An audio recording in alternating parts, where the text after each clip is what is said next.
I am Ferdinand Marcos, and I am the President of the Republic of the Philippines.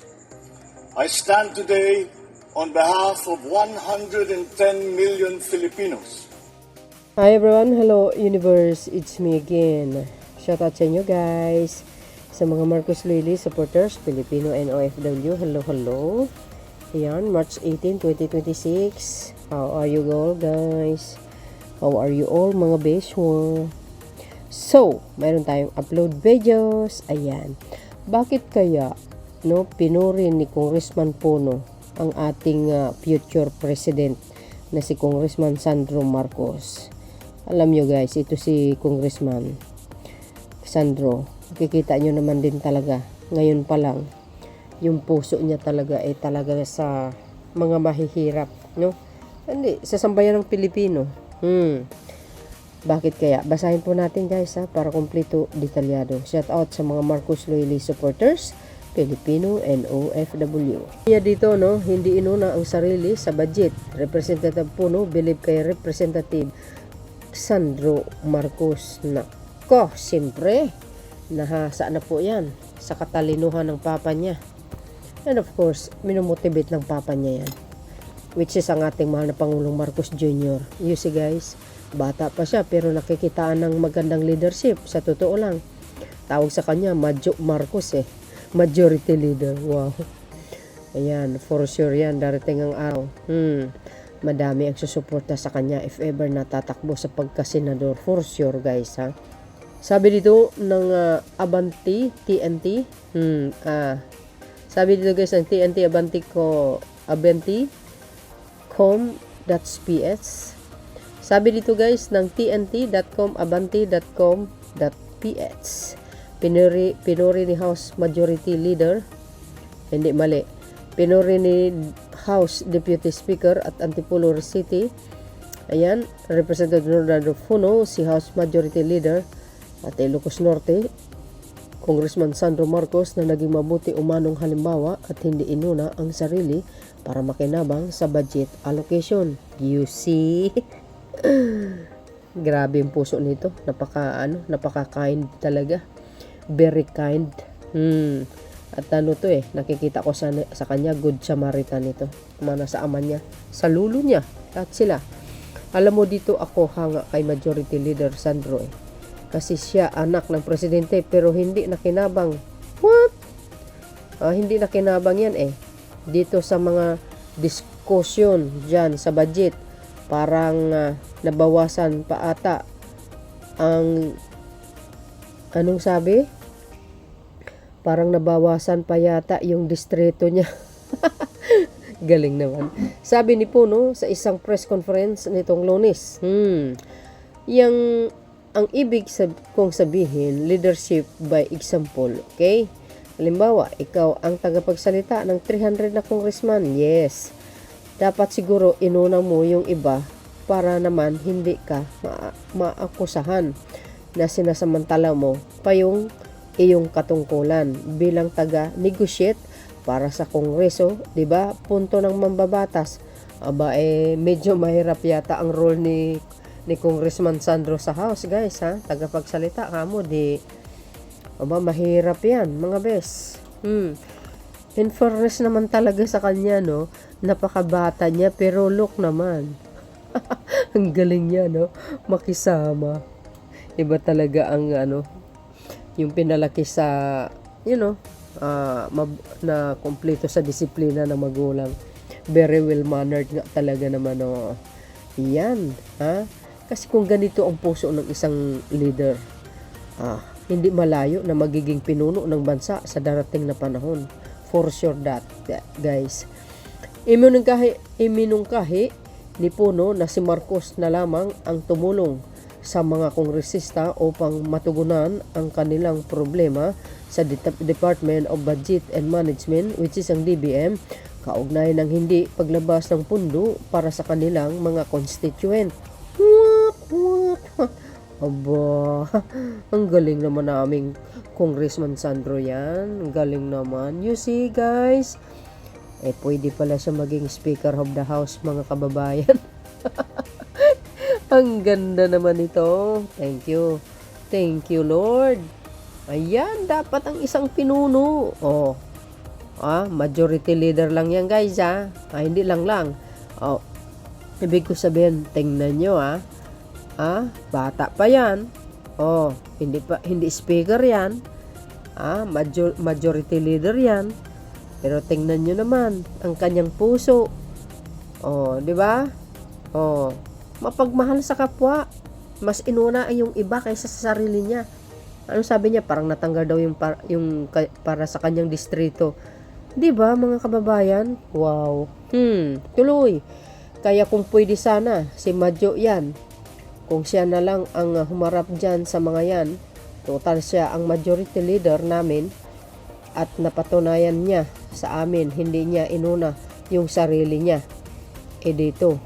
Di tulungan niya kami para itong DBM na ito masolusyonan ng maayos ito, sabi ng sulon. Wow. For sure, guys, for sure na yan. Sigurado na yan. Kasi si Congressman Sandro, sa nakikita ko sa kanya, once na yung mga kapwa niya congressman magsabi sa kanya, in my own lang, guys, may opinions or nakikita ko sa pagkatao niya, hindi siya madaling kausapin, hindi madaling ibig sabihin, sa nakikita ako kay Congressman Sandro, madali siyang kausapin pagdating sa mga problema. Oo, totoo yun. Parang si papa niya lang din 'di ba? Pero doon sa iba, parang wala nang kaming tiwala Dagdag pa nito. Mas trust ka. Yung subok na sa pamumuno, yung kanyang pamilya. Yan ang Marcos. Di ba? You see, kaya ito, guys, itong ginagawa ni Congressman Sandro na mas inuna ang kapwa niya kaysa sarili niya. Darating man ang araw, mga kababayan, trust me, sigurado susuportahan yan sa kanyang pagtakbo. Nako. Ayon kay Puno, sa kasalukuyan ay walang ibinabang pondo ang DBM sa mga distrito engineer offices ng Department of Public Works and Highway, which is ang DPWH, kaya hindi umuusad ang mga mahalagang infrastructure project. So, anong proseso na sinasabi nila ngayon? Sabi nila dapat i-bid daw yung project. At kung may nanalo, ipadala sa DBM para magdesisyon yung DBM kung i-authorize nila yung Secretary of Public Works na mag-i-issue ng SARO, Special Allotment Leader Release Order, to their corresponding district engineer o regional director for the specific project, paliwanag ng sulon. Ayon kay Puno, lumalabas na zero ang budget para sa mga DPWH project. Pero katakataka ito, hindi ito maintindihan anong klaseng policy ito. Pwede ka na kabang mag-bid kung walang pondo. Kung wala pang release sa distrito, paano i-bid out na district? Wala ngang pondo. Tanong ni Puno. Tingin namin, this is a very questionable. I do not know saan nag-aral ng management yung mga yan. Kasi imposible yan. Kasi there's are 15,000 to 20,000 public works project year per year. So, ibig mong sabihin, DBM will review 15,000 development projects before release the fund for a single project na time and motion na ba sila yan? Kasi palagay ko, baka hindi nila kaya ang gawin yan. Dagdag pa ng sulon. Naniniwala umano si Puno ang ganitong sistema ng DBM ay hindi makakatulong sa bansa, lalo ngayong mataas ang presyo ng produktong petrolyo na magtutulak sa pagtaas ng presyo ng mga bilihin. Ayun. Bakit kasi ang bagal? 'Di ba? So yun, mga kababayan, anong kapalagayan nyo? Hindi inuna sarili budget? Puno believe na believe kay Sandro Marcos. Ganun dapat ang isang leader. 'Di ba? Hindi makasarili. Inuna ang mga kapwa. Iyon naman dapat, 'di ba, guys? Well, kung talagang good Samaritan ka, may mabuti kang puso.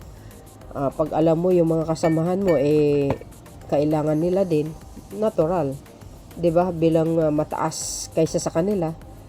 For sure guys, ang isang taong tulad ni Congressman Sandro ay talagang may busilak ang puso nito. So, darating ang panahon, magiging leader ng bansang Pilipinas. O, nakatadhana yan sa kanyang mga kamay. For sure yan.